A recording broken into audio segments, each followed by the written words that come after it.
1971 India Pak യുദ്ധം അതിന്റെ ഉച്ചസ്ഥായിയിൽ എത്തി നിൽക്കുന്ന സമയം. അതിർത്തി ഗ്രാമങ്ങളെല്ലാം കടുത്ത ശൈത്യത്തിൽ തണുത്തുറഞ്ഞു കിടക്കുമ്പോൾ ആകാശം യുദ്ധച്ചൂടിന്റെ പരമോന്നതിയിൽ എത്തി നിൽക്കുന്നു. അമേരിക്കൻ കമ്പനിയായ ലോക്ഹീഡ് നിർമ്മിച്ച F-104 സ്റ്റാർ ഫൈറ്റർ എന്ന സൂപ്പർസോണിക് യുദ്ധവിമാനമാണ് പാകിസ്ഥാൻ വ്യോമസേനയുടെ കരുത്തെങ്കിൽ ഇന്ത്യ അത് നേരിടുന്നത് പറക്കുന്ന ശവപ്പെട്ടി എന്ന് പടിഞ്ഞാറൻ ലോകം കളിയാക്കിയ സോവിയറ്റ് യൂണിയൻ നിർമ്മിച്ച MiG-21 ഉപയോഗിച്ചുകൊണ്ടാണ്. എന്നാൽ ഈ കളിയാക്കലുകൾക്കെല്ലാം കൃത്യമായ ഉത്തരം ആ വർഷം ഡിസംബർ 12-ന് തണുത്തുറഞ്ഞ വെളുപ്പാൻ കാലത്ത് ഇന്ത്യ ലോകത്തിന് നൽകി. യുദ്ധവിമാനങ്ങൾ ആകാശത്തു കൂടി തലങ്ങും വിലങ്ങും പാഞ്ഞുകൊണ്ടിരിക്കുന്നു. അതിലൊരു MiG-21ന്റെ കോക്പിറ്റിൽ ഇരിക്കുന്നത് ഇന്ത്യൻ വ്യോമസേനയുടെ ധീര ജവാൻ വിംഗ് കമാൻഡർ ഭരത് ഭൂഷൺ സോണി. തനിക്ക് നേരെ പറന്നുവരുന്ന പാകിസ്ഥാന്റെ അമേരിക്കൻ നിർമ്മിത സൂപ്പർസോണിക് വിമാനമായ F-104 സ്റ്റാർ ഫൈറ്റർ കണ്ണിൽപ്പെട്ട അദ്ദേഹം ഞൊടിയിട കൊണ്ട് തന്നെ തന്റെ MiG-21ൽ ഘടിപ്പിച്ചിരിക്കുന്ന K-13 മിസൈൽ പാകിസ്ഥാന്റെ വിമാനത്തിന് നേരെ കൃത്യമായി പായിക്കുന്നു. നിമിഷങ്ങൾക്കുള്ളിൽ പടിഞ്ഞാറൻ ലോകത്തിന്റെ അഭിമാനമായ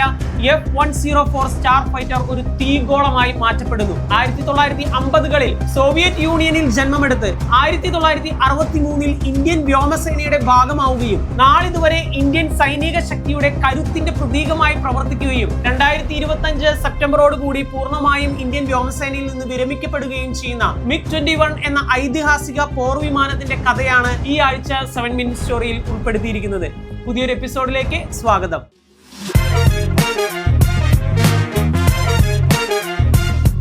1939-ൽ സോവിയറ്റ് യൂണിയനിലെ എയർക്രാഫ്റ്റ് ഡിസൈനേഴ്സ് ആയിരുന്ന ആർട്ടം മിക്കോയനും മിഖായേൽ ഗുറേവിഷും ചേർന്ന് രൂപം കൊടുത്ത മിക്കോയൻ ആൻഡ് ഗുറേവിഷ് ഡിസൈൻ ബ്യൂറോ എന്ന സ്ഥാപനമാണ് MiG-21ന് രൂപം കൊടുത്തത്. MiG-21ന് മുൻപായി MiG-15, MiG-17, MiG-19 മുതലായ യുദ്ധവിമാനങ്ങളും ഈ സ്ഥാപനം നിർമ്മിക്കുകയുണ്ടായി. എന്നാൽ MiG-21 ആണ് ഇവയിൽ ഏറ്റവും വലിയ വിജയമായി മാറിയത്.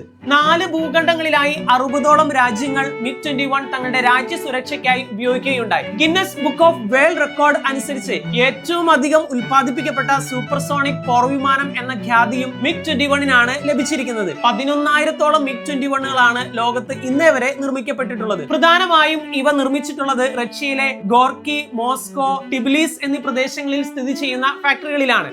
റഷ്യക്ക് പുറത്ത് ചൈനയിലും ചെക്കോസ്ലോവാക്യയിലും പിന്നെ നമ്മുടെ ഇന്ത്യയിൽ ഹിന്ദുസ്ഥാൻ എയറോനോട്ടിക്സ് ലിമിറ്റഡിലുമാണ് MiG-21 നിർമ്മിക്കപ്പെട്ടിട്ടുള്ളത്. നോർത്ത് കൊറിയയാണ് USSRൽ നിന്നും MiG-21 സ്വന്തമാക്കിയ ആദ്യത്തെ വിദേശ രാജ്യം. കൊറിയൻ പീപ്പിൾസ് ആർമി എയർഫോഴ്സിന്റെയും കൊറിയൻ പീപ്പിൾസ് ആർമി നേവിയുടെയും ഭാഗമായിക്കൊണ്ട് നിരവധി കോമ്പാക്റ്റുകളിലായി അമേരിക്കൻ നിർമ്മിത വിമാനങ്ങളായ RF-4C എന്ന ചാരവിമാനം, F-105D, F-4B എന്നീ ഫൈറ്റർ വിമാനങ്ങൾ, 31 അമേരിക്കൻ പട്ടാളക്കാരുടെ മരണത്തിനിടയാക്കിയ EC-121 എന്ന വിമാനം എന്നിങ്ങനെ നിരവധി വിമാനങ്ങൾ തകർക്കുകയുണ്ടായി.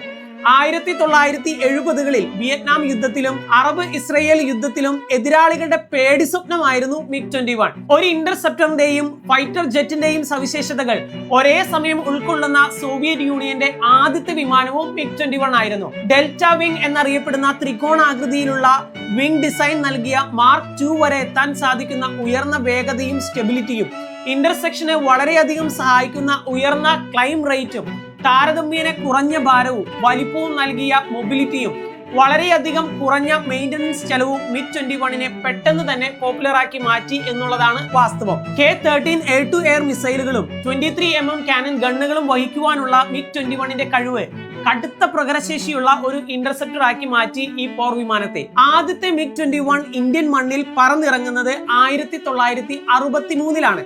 അക്കാലത്ത് ഇന്ത്യൻ പ്രധാനമന്ത്രിയായിരുന്ന പണ്ഡിറ്റ് ജവഹർലാൽ നെഹ്റുവിന്റെയും പ്രതിരോധ മന്ത്രിയായിരുന്ന VK കൃഷ്ണമേനോന്റെയും നിശ്ചയദാർഢ്യത്തിന്റെയും ദീർഘവീക്ഷണത്തിന്റെയും ഫലമായിരുന്നു MiG-21 ഇന്ത്യൻ എയർഫോഴ്സിന്റെ ഭാഗമായതും തദ്ദേശീയമായി ഇവ ഇന്ത്യയിലെ HULൽ നിർമ്മിക്കുവാൻ USSRുമായി ധാരണയായതും. ഈ ധാരണയുടെ അടിസ്ഥാനത്തിൽ 870ഓളം MiG-21 ഫൈറ്റർ ജെറ്റുകളാണ് HULൽ നിർമ്മിച്ചിറക്കിയത്. സോവിയറ്റ് യൂണിയന് പുറത്ത് ഏറ്റവും കൂടുതൽ MiG-21കൾ നിർമ്മിക്കപ്പെട്ടതും ഇന്ത്യയിൽ തന്നെയാണ്. 1965-ലെ ഇൻഡോ പാക് യുദ്ധത്തിലാണ് ആദ്യമായി ഒരു യുദ്ധമുഖത്ത് ഇന്ത്യക്ക് വേണ്ടി MiG-21 ഉപയോഗിക്കുന്നത്. വളരെ പരിമിതമായ ഒരു ഉപയോഗം മാത്രമേ ഈ യുദ്ധത്തിൽ MiG-21ന് ഉണ്ടായിരുന്നുള്ളൂ എങ്കിലും ഇത് സൂപ്പർസോണിക് വിമാനങ്ങൾ പോർമുഖത്ത് ഉപയോഗിക്കുന്നതിൽ വലിയ ആത്മവിശ്വാസമാണ് ഇന്ത്യൻ സേനയ്ക്ക് നേടിക്കൊടുത്തത്. പിന്നീട് 1971 നടന്ന ഇന്ത്യ പാക് യുദ്ധത്തിൽ വലിയൊരു പങ്കാണ് MiG-21 യുദ്ധവിമാനങ്ങൾക്ക് വഹിക്കാനുണ്ടായിരുന്നത്. ഇന്ത്യൻ ആക്രമണത്തിന്റെ നട്ടെല്ലായിരുന്നു MiG-21 വിമാനങ്ങൾ. ഈ യുദ്ധത്തിൽ ബംഗ്ലാദേശ് എന്ന രാജ്യം നിർമ്മിക്കപ്പെട്ടതിന്റെ ചരിത്രം പറയുമ്പോൾ ഇന്ത്യയുടെ ധീര ജവാന്മാരുടെ പേരുകൾക്കൊപ്പം പറയേണ്ട ഒരു പേര് തന്നെയാണ് MiG-21 എന്ന പോർ വിമാനത്തിന്റേത്. സാങ്കേതിക മികവിൽ ഒരുപാട് മുൻപിൽ എന്ന് അവകാശപ്പെട്ടിരുന്ന അമേരിക്കയുടെ F-104 MiG-21ന്റെ മുൻപിൽ തകർന്നു വീണത് അന്താരാഷ്ട്ര ശ്രദ്ധയാകർഷിച്ച ഒരു വാർത്തയായിരുന്നു ആ സമയത്ത്. പിന്നീട് 1999 നടന്ന കാർഗിൽ യുദ്ധത്തിലും MiG-21 വലിയൊരു പങ്ക് തന്നെ വഹിച്ചിട്ടുണ്ട്. കാർഗിൽ യുദ്ധത്തിന് ശേഷം MiG-21 എന്ന പേര് വാർത്തകളിൽ സ്ഥാനം പിടിക്കുന്നത് 2019 ആണ്.